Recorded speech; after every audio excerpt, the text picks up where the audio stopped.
Mas como é que fica a igreja nesse contexto? Porque a gente está falando do controle populacional, um grande reset, o caminho está para isso, segundo você está falando aí, mas a Sim. igreja, como é que fica nesse contexto? Aí que vai entrar em cena o remanescente fiel, aqueles que não se curvam ao Baal do nosso século, né? E esse Sim. remanescente é um número pequeno, não é muita gente, né? Se pensar estatisticamente, até fazendo algumas analogias, Jesus ele só escolheu 12 para discipular, né? O exército de Gideão, apareceram 32 mil homens ali, Deus faz uma peneira e escolheu 300, é menos de 1%. Então, quando a gente faz uma analogia para os nossos tempos, né, não é a maioria, infelizmente, uma minoria. O remanescente fiel é algo que eu tenho falado muito dentro da plataforma dos Guardiões do Tempo, é você resgatar esses valores da essência divina que se perderam. Hoje em dia, o amor se perdeu. Hoje em dia, a gente vê muito egoísmo, muita soberba, muita vaidade. Entre os cristãos, entre os que se dizem evangélicos, que dizem temer a Deus, um ataca o outro, um condena o outro. Olha, aquele lá vai para o inferno, o muçulmano vai para o inferno, o budista vai para o inferno, e você? Então, a gente não está olhando a trave no nosso olho, querendo ver o cisco no olho do irmão. Infelizmente, Deus que julga, ele vê o coração. Por isso que na parábola do joio e do trigo, Deus deixa muito claro, quem vai estabelecer a separação do joio e do trigo é Deus, né? No dia do juízo, no dia do julgamento. Nós, homens, não temos essa capacidade de discernir. Então, eu não posso dizer que esse é trigo, aquele é trigo, esse aqui é joio, esse é joio, eu sou trigo, outro é joio. Não posso fazer isso. A Bíblia não dá chancela para você julgar ninguém. Deus, ele vê o coração. E é pelo coração que ele vai se pautar. Se pegar, por exemplo, a parábola do bom samaritano, né? O bom samaritano vai lá e acolhe aquele cara que tomou um pau lá dos bandidos, né? E que o sacerdote e o levita passaram reto e deram de ombros, né? Então, quer dizer, não adianta você ser o sacerdote, ser o levita, você ser um guardião da lei divina, né? Os fariseus eram isso, eram guardiões da lei, né? Guardiões dos valores de Deus, mas eles estavam deformados já. Então, o fariseu virou hipócrita, sepulcro caiado, raça de víbora. E Jesus, ele olha, o samaritano, que os judeus odiavam, detestavam, esse daí fez a vontade de Deus. Não foi o sacerdote, nem foi o levita. A parábola do fariseu e do publicano. O publicano era um cara que cobrava impostos, normalmente o judeu trabalhando para o Império Romano. Cobrava impostos ali, não gostava do cara, mas ele se deixou justificado porque ele teve arrependimento do coração. Já o fariseu deixou soberba, eu dizimo, eu jejuo, eu faço, eu aconteço, isso não adianta, é ritual. Então, eu acho que o papel da igreja nesse momento da história é muito importante, você ser igreja de fato, de resgatar o valor do amor, parar de apontar o dedo para os outros, estender a mão, abraçar mais, assim, trazer palavras que tragam edificação, não destruição. E hoje eu vejo cada vez mais a igreja julgando, sentenciando e condenando, fazendo exatamente o que Deus diz para não fazer. Não julgue, né, para que não seja julgado. Não aponta o dedo, né? Quem é você para julgar? Quem é você para condenar alguém? Nós não temos, e viramos pequenos deuses. Quer dizer, isso sabe o que é, meu irmão? Síndrome de Lúcifer entrou em nosso meio. É um veneno diabólico, é um vírus social, que é passado de geração para geração.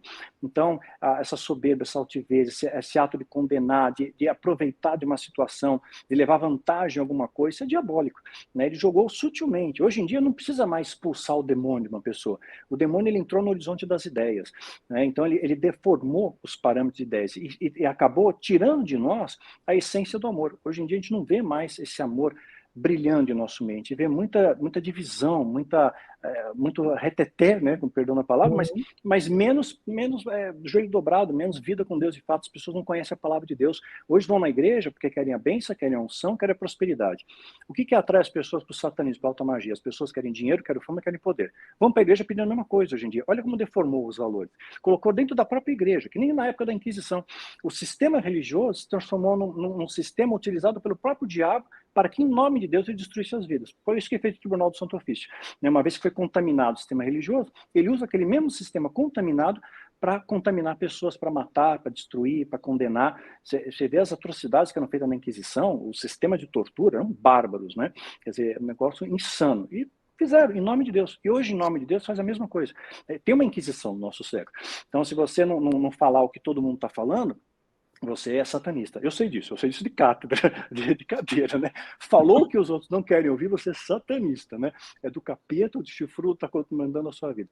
Mas esse é o preço, né? Jesus disse que nós pagaríamos esse preço. Nós seremos perseguidos, seremos caluniados, seremos escarnecidos, sofreremos a cruz, os cravos. Então, aceitar a Jesus não quer dizer que a sua vida vai de bom para melhor. Na verdade, piora um pouquinho, né? Mas a força que Deus te dá é superior a isso, porque o poder de Deus se aperfeiçoa na nossa fraqueza. Então nós não temos poder. Deus tem poder, ele que dá força. Se não fosse pela graça de Deus, eu já teria sucumbido, já teria ido embora desse mundo. Né? Mas a graça de Deus, ela se renovou na minha vida, me deu ter misericórdia de mim e transformou minha história. Né? Eu já teria desistido. Né? Se não fosse pela fé, se não fosse pelo amor a Deus, eu já teria desistido. Então eu vejo hoje, né, as pessoas muitas vezes se afastando de Deus. E tem que resgatar isso, é o remanescente fiel. É o momento que a gente tem que estar mais unido na história. Né? Então a igreja tem um papel muito importante de anunciar, e não apenas anunciar o amor, mas viver o amor, experienciar o amor, né? E o amor é uma experiência com Deus. Se as pessoas não têm experiência com Deus, como é que elas vão falar de Deus? Não é que você vai falar de uma coisa que você não conhece, que você nunca encontrou, que você nunca ouviu, que você nunca teve um relacionamento, você tinha um abraço de Deus. Como é que você vai externar isso? Então eu tenho estimulado toda a galera aí que me segue. Galera, eu tenho ouvido, Deus é uma experiência, precisa ter essa experiência com Ele, é uma experiência transformadora na sua vida. Ele é real, né? Ele existe, né? Então até a ciência hoje chegou nesse consenso, pesquisas foram feitas, e essas pesquisas são meio engavetadas que não falam sobre isso. Há 30 anos atrás foi feita uma pesquisa, uma cientista, ela fez uma pesquisa de uma... Já ouviu falar da Eva mitocondrial? Já ouviu falar dessa história? Então, e viram que toda essa parte genética era deriva de uma única mulher. Então, a ciência corrobora para isso, comprova isso, né? Todo o universo ele saiu do caos para a ordem, né? É o inverso da entropia. Então, Deus está no controle de todas as coisas. Deus ele faz todo esse universo funcionar de uma maneira maravilhosa, extraordinária. Nosso corpo humano, você é pai de novo, né? Você imagina um negócio desse. De novo, eu estou vendo essa mesma cena. O coração funciona antes do cérebro. A gente imagina que o cérebro comanda o coração começa a bater primeiro. Quer dizer, só Deus faz um negócio desse. E já tentaram confundir essas células, né? Fizeram experiência em laboratório, pegar as células que iam formar o músculo cardíaco, misturaram com as células que iam formar o cérebro. Só que ela sabe que está no lugar errado, ela parece um destino biológico, uma programação biológica de Deus. E ela sai dali, sai no meio dos neurônios e volta para formar o músculo cardíaco, se você for colocar no lugar errado. Então Deus, ele faz as coisas perfeitas, né? Então, essa é a pegada, né? Mais do que nunca, a gente tem que se aproximar de Deus nesse momento da história. Não olhar para a tempestade, olhar para Deus.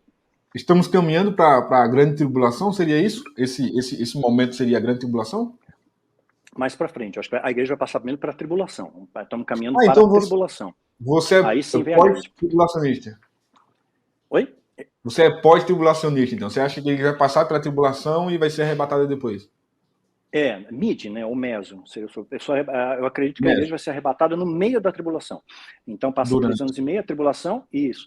Aí depois dos outros 3 anos e meio na grande tribulação, a igreja não está mais aqui. Jesus vai nos buscar. O livro de Daniel fala sobre isso, que aquele que tivesse o nome escrito no livro vai estar livre das angústias que cairão sobre nós. Então é uma promessa de Deus. Se o nome está escrito no livro da vida, Deus vem te buscar. Então eu acredito nessa questão. 2 estão trabalhando no campo, um some, aquela coisa toda. Então eu acredito nessa questão, sim. Que a igreja vai ser arrebatada, né? Mas vai passar pela tribulação, tem que passar pela peneira. Porque se fosse pré-tribulacionista, fosse anterior à tribulação, por exemplo, se eu acreditasse nisso, seria uma coisa meio utópica, né? Porque você para pensar, de repente, some meia dúzia de gato pingado aí. Cadê essa galera? O irmão não vem mais na igreja. Ele desviou, né? Ele agora é satanista. Deixa eu começar a criar uma série de especulações. Então, agora a gente observa que realmente a igreja precisa passar pelo teste, pela prova de fogo. E uma coisa curiosa, essas coisas de OVNIs, né? É muito curioso, justamente em 2023, o Pentágono começar a abrir as portas e dizer, olha, não, realmente tem objetos voadores não identificados. Mas o Trump que começou com isso, né? O Trump pois que começou a abrir. Muito bem observado, Gafanhoto. Eu lembro. Exatamente. Então, eu vejo essa questão, assim, mesmo antes do Trump, o Obama foi o primeiro presidente norte-americano a confirmar que a Área 51 existia de fato. Né? Tentaram abafar o máximo, o Obama, existe, pronto, acabou, só que ninguém consegue chegar perto, porque é uma base ultra secreta. Então, agora resgataram a questão do UFO, agora tem alienígena. E aí, curioso que a NASA convocou, você deve ter visto a matéria, a NASA convocou teólogos para debater a questão UFO. Não chamaram ufólogos nem cientistas, chamaram teólogos. Parece uma coisa, meu ver, tá? Pode ser que eu esteja enganado, uma conjectura, um vislumbre que eu tenho. Talvez seja um pretexto para dizer a galera foi arrebatada ou foi abduzida. Né? Então é uma maneira fácil de você calar a boca das pessoas. Não, foram abduzidos. Sumiram por quê? E Deus que trouxe? Deus veio buscar a sua igreja, a sua noiva? Não. Acontece que eles sumiram que o alienígena pegou. Aí a culpa fica do alienígena, não fica mais do capeta. Né? Estão dividindo agora o território. Tem um livro muito antigo que acabou virando, acho que o mesmo nome é o nome de um programa no History, que é Alienígenas do Passado. E esse livro... Sim. Não sei se você já leu, ele faz ligações, como, por exemplo, né, o que aconteceu lá com Elias, aquela carruagem de fogo, etc. e tal. Você acredita que esses eventos bíblicos tem alguma ligação com o mundo da ufologia? Acho que... Ou não? Acho que não necessariamente da ufologia, mas assim, do mundo espiritual, porque existem camadas espirituais que a gente está aqui, em dimensões paralelas. Eu estou na terceira dimensão, por exemplo, eu tenho largura, altura e comprimento, né? Mas eu projeto uma sombra que tem 2 dimensões, é bidimensional. Então, a sombra e eu coexistimos no mesmo espaço, mas em dimensões diferentes, patamares diferentes. Então, existem várias dimensões, Einstein já falou sobre isso, na teoria das cordas, a física quântica já coloca isso, pelo menos 10 dimensões. Segundo os satanistas, teriam 12, os judeus acreditam também em vários céus, né, dimensões, todas as dimensões estão aqui, várias dimensões estão ao nosso redor. Então, essas dimensões coexistem aqui nesse ambiente. Só que existem alguns momentos que existe uma ruptura dessa membrana dimensional, onde essas, por exemplo, anjos interagiram com o ser humano, né? Se tomaram a forma humana, comeram com Ló, comeram com Abraão, estiveram aqui entre nós, no meio de nós, anjos. E curioso que quando a gente vê a descrição de Elias, de Ezequiel, né, falando sobre carruagens de fogo ou rodas de fogo no céu, me dá a impressão que está se reportando mais a uma espécie de, não sei se a palavra seria mais adequada, uma espécie de transporte, né, desses seres angelicais. Espaçonave. Uma espaçonave, uma espécie de transporte deles, né? Um transporte que a gente poderia ter uma leitura como espaçonave.